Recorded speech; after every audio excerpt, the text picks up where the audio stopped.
The first feature I did was a small movie for Warner Brothers called Independence Day. And it was considered an art movie. And then about a year later, Pauline Kael wrote a huge article about Independence Day for The New Yorker. She loved the movie. And her review and article saved not only that movie, but saved my career, I think. Then from that movie, I got another small movie called Touch and Go, and then I was up for FX. I asked Mike Medavoy why he wanted me to direct it, because I had no experience directing special effects, car chases, fights, any action. And he said that he loved Independence Day, my first film, and he loved the suspense and the tension of that movie. And he was much more interested in my creating suspense and tension for FX, and thought that the mechanics of achieving the chase scene and the fight scene I could learn pretty easily and pretty quickly, which I did. Action movie. And it was very graphic for that time. Probably for this time it's not graphic at all, but for that time it was pretty graphic. And all I remember were severed heads and throats being cut, and much more blood than is in the movie now. But what, of course, it did have were a couple of great jokes, and it also had the difference between truth and illusion, and that fascinated me.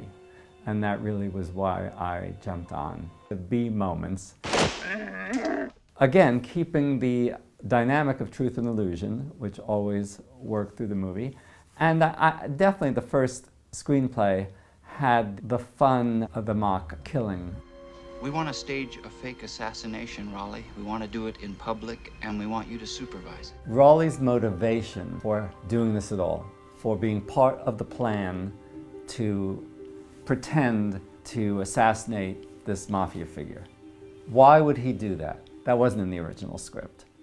So we had to find a motivation. And that, again, is where Alan Ormsby was very helpful. He said, well, it's human nature. If you don't want to do something and somebody flatters you and says, but you're the best in the world, and then you still don't want to do something, and they say, well, okay, if you don't want, they know it's their job to make that chemistry happen.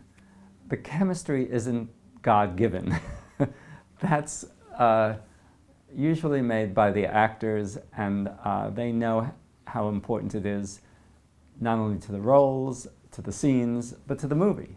So they give themselves a pass, and with each other is something we talk about, but they know that in order for their scene to happen and have some real life to it, that's their job, to give it that. I began working at the Public Theater in New York doing stage directing for Joseph Papp. And Diane also was at the Public Theater, and I didn't direct her, but I saw her in a production of Hamlet, where she played the first female Hamlet. So FX was shot in New York, and I thought she'd be a great person. Sometimes the actor is reluctant or nervous about taking a direction, doesn't see it quite as quickly as you'd like him to see it.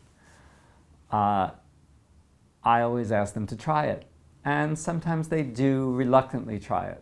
But if I'm there on the set and I'm giving an actor a direction and they're reluctant to try it, Cliff usually loves that direction. He suddenly sees that it was actually a great direction. And he says, no, I can try it after all. And so he tries it and he likes it. But it always is great because Cliff will try anything and he gets it fast. And sometimes you're not giving the direction to Cliff's character, you're giving it to another character. But because Cliff sees that it's a good direction, he sees how he could use it too, or meet. But he also, of course, comes out of the theater.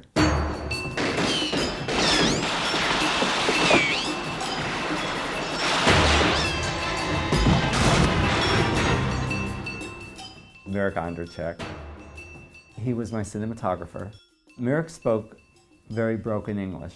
But the first time I met Mirek in a bar, he asked me what I wanted and how I saw the movie. And as I spoke, he had a very, very painful expression on his face.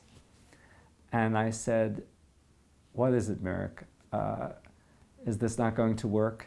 Are you not interested in doing the movie? And he said, no. He said, all the time You are talking what?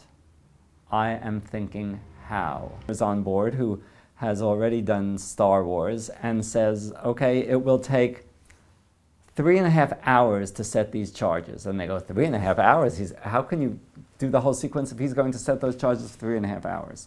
And he says, well, the difference is that if you wait those 3.5 hours, then you will... And Terry was so excited by that fight scene. He also knew that we were under the gun with budget. And I guess Terry, with the producers, had decided that if he could show the fight scene to the studio, that it would help us. And it really did.